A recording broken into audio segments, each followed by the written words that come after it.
Hi, hello friends, welcome to my channel. நான் உங்கள் மதுமிதா. நாம் இன்றைக்கி பார்க்க போகிறது மட்டன் கோலா ஃப்ரை, மட்டன் கோலா குழம்பு, மட்டன் ஃப்ரை. இதெல்லாம் எப்படி செய்கிறதுன்னு நான் இந்த வீடியோவில் சொல்ல போகிறேன். ஃபர்ஸ்ட்டு நீங்கள் நம்ம சேனலை சப்ஸ்கிரைப் பண்ணுங்கள். இப்போது மட்டன் கோலாக்கான தேவையான இன்க்ரீடியன்ட்ஸ் நான் சொல்கிறேன். சின்ன வெங்காயம், உப்பு, பட்டை, சோம்பு, பச்சை மிளகா, பொட்டுக்கடலை, தேங்காய், பூண்டு, கறியை நல்லா கொத்தி வாங்கிக்கோங்க. அதுக்கப்புறம் கொத்தமல்லி, இதெல்லாம் வச்சு எப்படி கோலா செய்கிறேன்னு நான் சொல்கிறேன். ஃபர்ஸ்ட் மிக்ஸி ஜாரில் நம்ம கொத்தி வச்ச கறியை எடுத்துக்கோங்க. எடுத்து மிக்ஸி ஜாரில் போட்டுருங்க. உங்களுக்கு கறிக்கடையிலே இதை நல்லா கொத்தி கொடுத்துருவாங்க நீங்கள் சொன்னீங்கன்னா. அதுக்கப்புறம் கொத்தமல்லியையும் சேர்த்து அரைச்சிடலாம். கொத்தின கறியையும் கொத்தமல்லியையும் சேர்த்து அரைச்சி தனியாக எடுத்து வச்சதுக்கப்புறமா மிக்ஸி ஜாரில் சின்ன வெங்காயத்தை சேர்த்துக்கோங்க. சின்ன வெங்காயத்தை சேர்த்ததுக்கப்புறமா 2 பச்சை மிளகா சேர்த்துக்கோங்க. நாங்கள் 1/4 கிலோ கறிக்கு தான் நாங்கள் இதை சேர்த்துக்கிறோம். நீங்கள் எவ்வளோ கறி வாங்குறீங்களோ அந்த அளவுக்கு எல்லா பொருளையும் எடுத்துக்கோங்க. அடுத்து பூண்டு சேர்த்துக்கோங்க. இப்போ எல்லாத்தையும் சேர்த்துருங்க. எல்லாமே தனித்தனியாக தான் அரைக்கணும், ஒன்றா அரைக்கக்கூடாது. அப்படி அரைச்சா அரைப்படாது. ஆனால் தனித்தனியாக அரைச்சி எடுத்துக்கோங்க. இதில் உங்களுக்கு தேவையான அளவு உப்பு சேர்த்துக்கோங்க. உப்பை தனியாக நம்ம போட முடியாது, அதனால் கல் உப்பு இதோடு சேர்த்து அரைச்சிருங்க. சின்ன வெங்காயம் எல்லாத்தையும் அரைச்சி எடுத்துக்கிட்டதுக்கப்புறமா மிக்ஸி ஜாரில் பொட்டுக்கடலையை சேர்த்துக்கோங்க. கொஞ்சம் பொட்டுக்கடலை நிறையாவே எடுத்துக்கோங்க. அதுக்கப்புறம் பட்டை, சோம்பு, இது எல்லாத்தையும் சேர்த்து நல்லா பொடியாக அரைச்சிக்கோங்க. நல்லா நைஸாக பொடியாக அரைச்சிக்கணும். இப்போ இது எல்லாத்தையும் அரைச்சிக்கலாம். இப்போ இந்த பொடியை நல்லா அரைச்சி எடுத்துக்கிட்டாச்சு. நல்லா நைஸாகவே அரைச்சாச்சு. இப்போ இந்த கறி அரைச்சது, வெங்காயம் அரைச்சது, அப்புறம் இந்த பொடி எல்லாத்தையும் ஒன்றா சேர்த்துருங்க. இப்போ நம்ம அரைச்சி எடுத்த கொத்துக்கறி, அப்புறம் வெங்காயம், அப்புறம் இந்த பொடி எல்லாத்தையும் சேர்த்து நல்லா மிக்ஸ் பண்ணி விடுங்க. நல்லா பசைங்க. உங்களுக்கு தேங்காய் அரைக்கையில் கொஞ்சம் தண்ணி ஊற்றிக்கோங்க. அப்புறம் அந்த கொத்துக்கறியிலான தண்ணி ஊற்றாதீங்க. தேங்காய் அரைக்கும் போது அந்த வெங்காயம் இதெல்லாம் சேர்த்து அரைக்கும் போது மட்டும் தண்ணி சேர்த்துக்கோங்க. கொஞ்சமாக தண்ணி சேருங்க, ரொம்ப தண்ணி சேர்க்கக்கூடாது. சேர்த்து நல்லா பசைஞ்சுக்கோங்க. நல்லா மிக்ஸ் ஆகணும். இப்போ இதை நல்லா மிக்ஸ் பண்ணதுக்கப்புறமா ஸ்மால் பால்ஸாக உருட்டிக்கோங்க. ரொம்ப பெரிய பால்ஸாக உருட்டாதீங்க, உள்ளே வேகாது. அதனால் ஸ்மால் பால்ஸாக உருட்டிக்கோங்க. இந்த கோலா உருண்டை ரொம்பவே டேஸ்ட்டாக இருக்கும். நீங்கள் ஹோட்டலில் வாங்குறத விட வீட்டில் செய்கிறது தாங்க ரொம்ப டேஸ்ட்டாக இருக்கும். இதை நல்லா எண்ணெயில் பொரித்து எடுக்கும்போதே நமக்கு அப்படியே அவ்வளோ ஒரு வாசமாக இருக்கும், அவ்வளோ டேஸ்ட்டாகவும் இருக்கும் சாப்பிட்றதுக்கே. இதை கண்டிப்பாக நீங்கள் ட்ரை பண்ணுங்கள், உங்களுக்கு ரொம்ப பிடிக்கும்.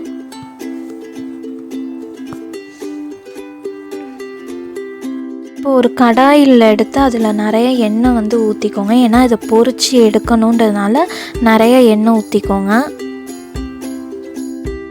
எண்ணெய் நல்லா காஞ்சதுக்கப்புறமா தான் இந்த பால்ஸை உள்ளே போடணும்.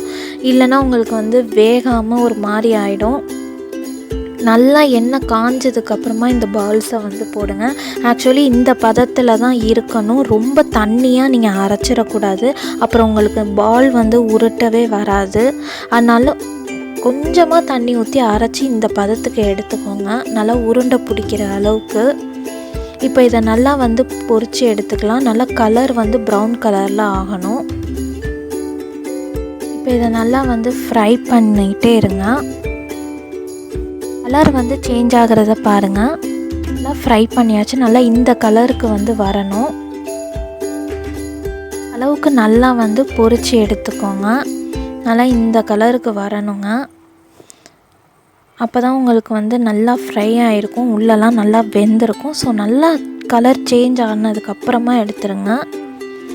நல்லா ப்ரௌன் கலரில் வரணும். கோலா குழம்புக்கு தேவையான பொருள் வந்து நம்ம கோலா ஃப்ரைக்கு செஞ்ச பால்ஸே வந்து கொஞ்சம் குழம்புக்கும் எடுத்துக்கிட்டோம். இப்போ காய் பார்த்தோம்னா தக்காளி, முருங்கைக்காய், கொத்தமல்லி, கருவேப்பிலை, சின்ன வெங்காயம், முள்ளங்கி, கொஞ்சமாக புளி ஊற வச்சுக்கோங்க. இப்போ ஒரு கடாயில் கொஞ்சமாக வந்து எண்ணெய் சேர்த்துக்கோங்க. எண்ணெய் வந்து நார்மல் எண்ணெய் தான், அதை சேர்த்துக்கோங்க. எண்ணெய் வந்து நல்லா காஞ்சதுக்கப்புறமா வந்து பிரிஞ்சி இலை, பட்டை, கடற்பாசி இது சேர்த்துக்கோங்க. அதுக்கப்புறமா வந்து சின்ன வெங்காயம் சேர்த்துக்கோங்க,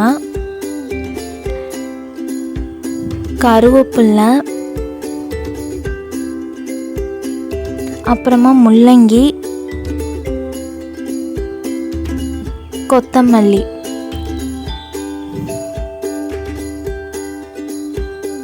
எல்லாத்தையும் சேர்த்து வந்து நல்லா வதக்குங்க.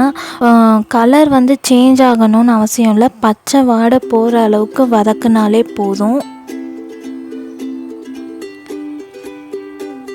ரொம்பவே வந்து வாசமாக இருக்கும் உங்களுக்கு இந்த குழம்பு. நல்லா வந்து வதக்கிக்கோங்க பச்சை வாடை போகிற அளவுக்கு.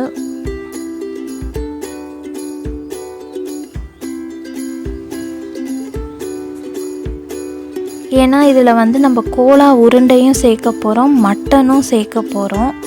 அதனால் அதுக்கு தகுந்த மாதிரி அளவு எடுத்துக்கோங்க. அடுத்து தக்காளி. இப்போ இது எல்லாத்தையும் சேர்த்து வதக்கிக்கோங்க. நாங்கள் வந்து மட்டனை வந்து தனியாக வந்து வேக வச்சு எடுத்துக்கிட்டோம் குக்கரில். அதில் வெறும் மஞ்சத்தூள் மட்டும்தான் சேர்த்து வேக வச்சோம். இப்போ இதில் வந்து மிளகாத்தூள் வந்து 4 ஸ்பூன் வந்து சேர்க்குறோம். அடுத்து வந்து மல்லித்தூள் வந்து 3 ஸ்பூன் தான் சேர்ப்போம். எப்போதுமே மிளகாத்தூளை விட மல்லித்தூள் 1 ஸ்பூன் கம்மியாக தான் சேர்க்கணும். அதுக்கப்புறமா வந்து மட்டன் மசாலா வந்து சேர்த்துக்கோங்க. எந்த மட்டன் மசாலாவாக இருந்தாலும் சரி, சக்தியாக இருந்தாலும் சரி, ஆச்சியாக இருந்தாலும் சரி, எதாக இருந்தாலும் சரி, அதில் கொஞ்சமாக வந்து சேர்த்துக்கோங்க. சேர்த்து எல்லாத்தையும் வந்து நல்லா வந்து மிக்ஸ் பண்ணி விட்டுருங்க. இப்போ இதில் நம்ம வதக்கி வச்ச காயையும் வந்து இதில் சேர்க்க போகிறோம். எல்லாத்தையும் வந்து சேர்த்துருங்க. இதில் எல்லாத்தையும் சேர்த்ததுக்கப்புறமா அடுப்பில் வச்சுருங்க.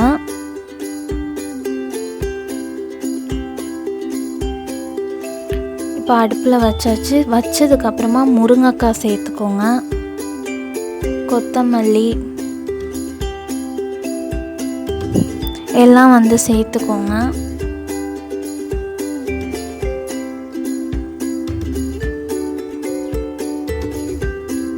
சேர்த்து நல்லா வந்து மிக்ஸ் பண்ணி விட்டுருங்க.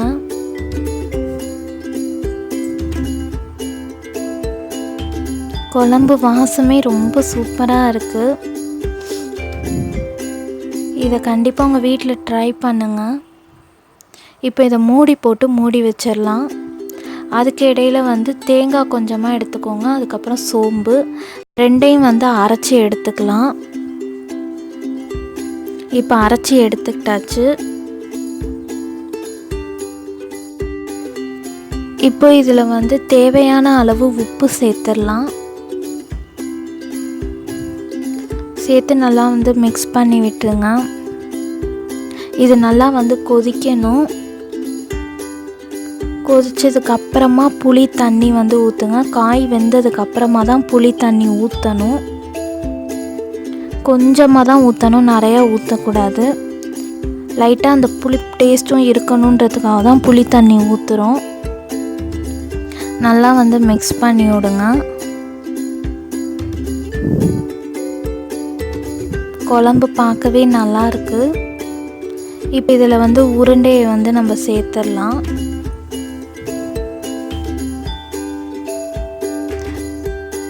உங்களுக்கு எவ்வளோ தேவையோ அந்த அளவுக்கு வச்சுக்கோங்க, அந்த அளவுக்கு அளவும் எடுத்துக்கோங்க.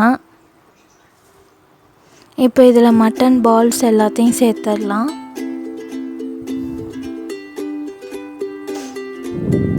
இந்த குழம்பு வந்து ரொம்பவே டேஸ்ட்டாக இருக்கும்.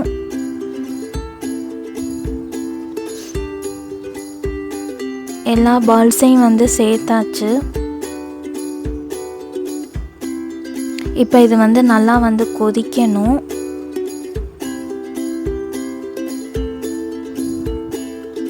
ரொம்ப கொதிக்க விட்டுறாதீங்க, லைட்டாக கொதிச்சாலே போதும்.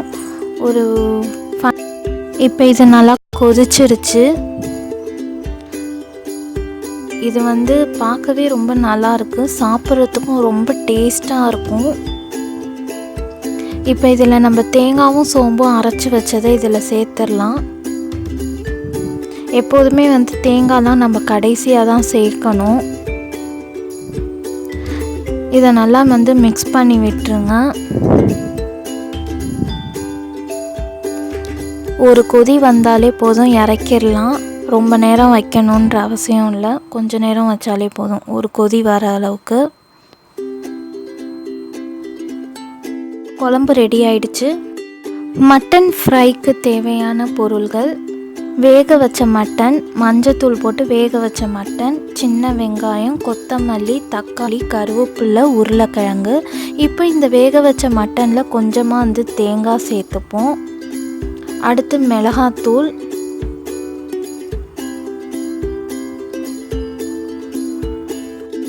அடுத்து மல்லித்தூள், அப்புறமா கொஞ்சம் மட்டன் மசாலா. எல்லாத்தையும் சேர்த்துக்கோங்க.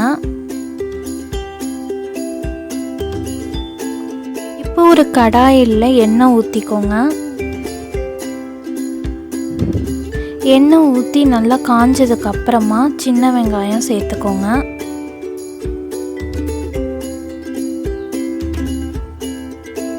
சின்ன வெங்காயத்தை நல்லா பொடியாக அரிஞ்சுக்கோங்க, அரிஞ்சு சேர்த்துக்கோங்க. அடுத்து கருவேப்பிலை, இது ரெண்டையும் நல்லா வதக்கிக்கோங்க. இப்போ இது வதங்கினதுக்கு அப்புறமா தக்காளி வந்து சேர்த்துக்கோங்க. தக்காளியை நல்லா பொடியாக அரிஞ்சுக்கோங்க, அரிஞ்சு இதில் சேர்த்துக்கோங்க. சேர்த்து நல்லா வந்து வதக்கிடுங்க. மசாலாலாம் சேர்த்து வச்சுருந்த மட்டன்லேயே வந்து தேவையான அளவு உப்பு சேர்த்துக்கோங்க, கொத்தமல்லி சேர்த்துக்கோங்க. இப்போ அதை இந்த வதக்குனதோடு சேர்த்து வதக்கிக்கோங்க. உருளைக்கிழங்கையும் ஆட் பண்ணிக்கோங்க. ஆட் பண்ணி எல்லாத்தையும் வந்து நல்லா மிக்ஸ் பண்ணி விட்டுருங்க. எல்லாத்துக்கும் சேர்த்தே தான் நம்ம அப்போவே மசாலா போட்டாச்சு, அதனால் இதுக்கப்புறம் மசாலா போட வேண்டியது இல்லை. இப்போ எல்லாத்தையும் சேர்த்து நல்லா மிக்ஸ் பண்ணி விட்டுருங்க. இது வந்து நல்லா ஃப்ரை ஆகணும்.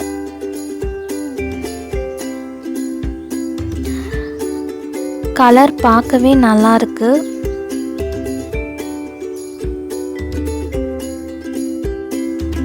இப்போ இது வந்து நல்லா ஃப்ரை ஆயிடுச்சு.